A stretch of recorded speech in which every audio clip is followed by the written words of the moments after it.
This is Eagle Al, and today I'll be talking about Saquon Barkley and the Eagles have mutual interests. Also, the linebackers, running backs, and safeties might be signing to cheap deals. And lastly, Brandon Graham is official. He's working on a 1 year deal with the Philadelphia Eagles. But let's get straight into it. All right, so let's talk about Saquon Barkley. Saquon Barkley and the Eagles have mutual interests. Look like it's going to happen.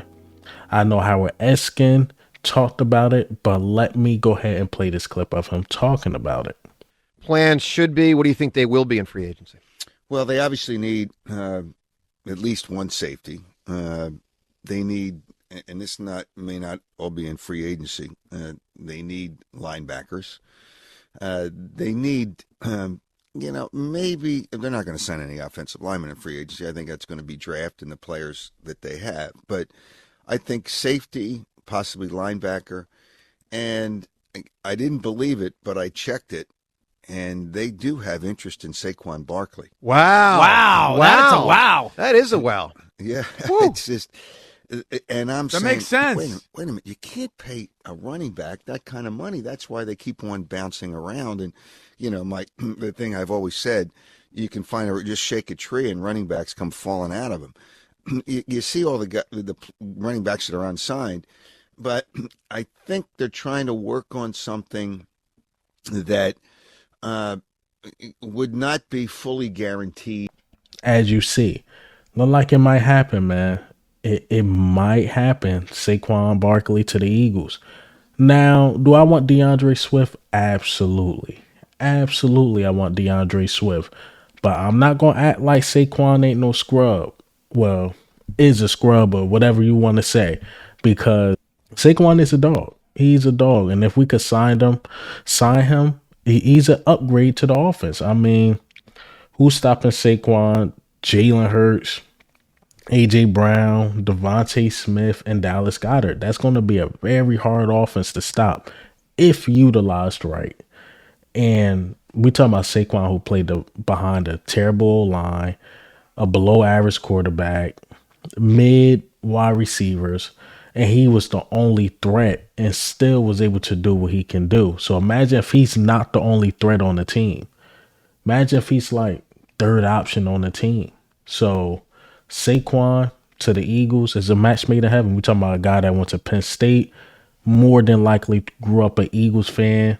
I know most of his friends and family are Eagles fans, so more than likely he is. And Tiki Barber is actually mad about this because Tiki Barber talking about legacy, this and that. Like, what legacy did Saquon leave with the Giants? I mean, come on, the Giants are mid-tier. But let me go ahead and play this clip of Tiki Barber being upset. Saquon would even contemplate going to play for that team in Philadelphia is insulting to his Giant history and legacy. Saquon very well not be a New York Giant. I know that Joe Shane is having conversations, but it just doesn't feel like it's going to work out. Go to Baltimore. Go to Houston. Go to L.A. Chargers. Do not go to the Philadelphia Eagles, because if you do, that appreciation and respect and reverence that we all have for you, Saquon, will be lost. It'll be gone. We want to still respect and love him. If he goes to Houston and he's down there with C.J. Stroud and they do some great stuff, and hell, he even wins a championship, we'll feel happy for him. Yeah. No matter what happens when he does in Philadelphia, we will hate it.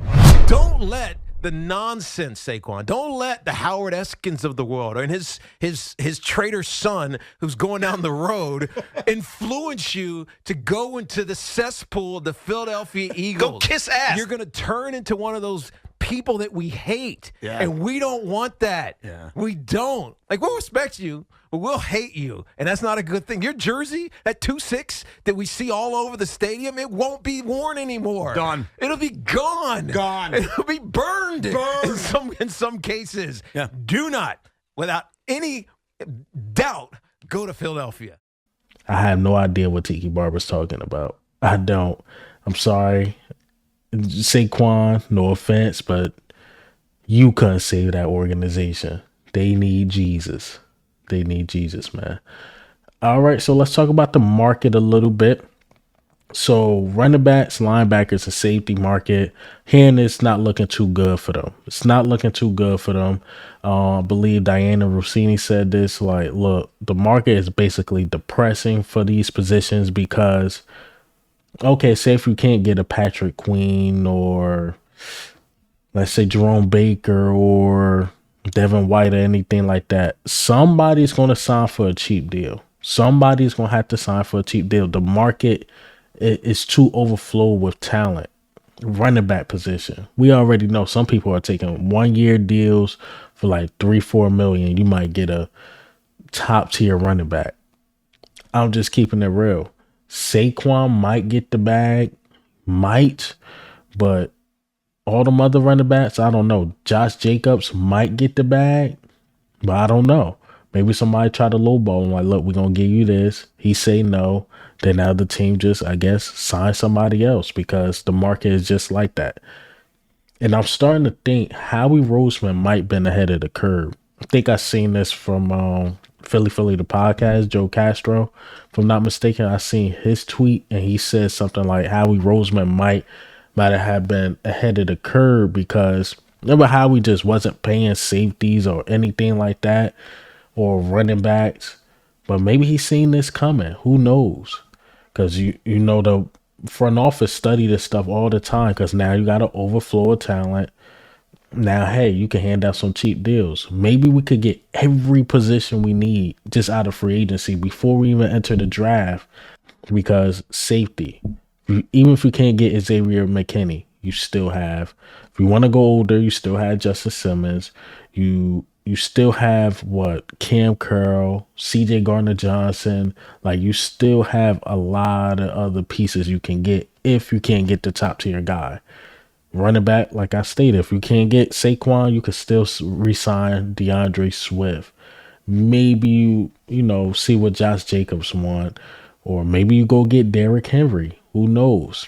Linebacker. If you can't get Patrick Queen, maybe you get Jerome Baker. I'm sorry, or even I reported on Mac Wilson Sr. Like maybe you get a top tier guy. Maybe you get Devin White or something like that. You can get a top tier guy in these positions. So a lot of good players are going to get underpaid. It'll be interesting what the Eagles decide to do. Right, so let's talk about the last topic of the day. Spoke about this, but Ian Rappaport tried to go after the reporter that reported this, but now Derek Gunn put out the same thing, that this is Brandon Graham's final year. His final year of being an Eagle, of being a football player, hearing that he's working on media stuff, and he will sign a 1-year deal with the Eagles. It was no question, man. I can't end it like that. But I do understand Kelsey's reasoning behind what he got to do because, it's opportunity. Opportunity is calling. I hear you. So you are coming back on a 1-year deal? Well, we're working on that, but my plan is to play 1 more year. That's great. And would it only be in Philly with the Eagles? Well, yeah, I mean, that's what I'm hoping. I mean, I ain't been looking nowhere else. It's just more about what we can get done, within, what's going on with the team. And, let's let this farewell tour end right. Let's let it end right. Let's end the season strong. Let's get these double-digit wins again. Let's be Philadelphia Eagles. Let's play Philadelphia Eagles football. Tough. Grit, accountability, whatever the words are that Nick Sirianni used. Use all of that stuff. And I believe when Jason Kelsey said, look, it sucks to retire at the epic collapse because he believed the Eagles are going to be really good. Actually, let me let Jason Kelsey say it. I'm disappointed about retiring right now, as I'm retiring when the Eagles had potentially the biggest collapse in the history of the organization. I really, truly think the Eagles are going to ball out next year. Guys, there's still a tremendous amount of talent there. Mm-hmm. Hired 2 really good coaches that are going to be able to offer a new perspective and look at things with a fresh lens. I think Jalen Hurts is a tremendous quarterback. I know it wasn't a good end of the year for him or for anybody on offense. Plenty of cap space. I know how he's going to make some moves to improve the things that need to get fixed. I just really think there's going to be one hell of a bounce back from the Philadelphia Eagles next year. You know, I'll be a part of it in some way. Like, I'm still going to go down to the facilities. I'm still going to help out in any way I can. But I'm also going to be doing other things, and I'm not going to be on the field doing it with those guys. But I can damn sure at least appreciate it from afar. That is one thing I'm really upset about the timing of. See, he believes the Eagles are going to be really good, and I do too. I really, really do. So let's end this right for Brandon Graham. Wish we could have did it for Jason Kelce. It is what it is. I don't know. My gut tells me he might come back. If an injury happened, I would not be surprised if Jason Kelce come back. But hey, man, what do you think? How do you feel about the news today? Saquon Barkley, the market, Brandon Graham. But this is Eagle Owl, man.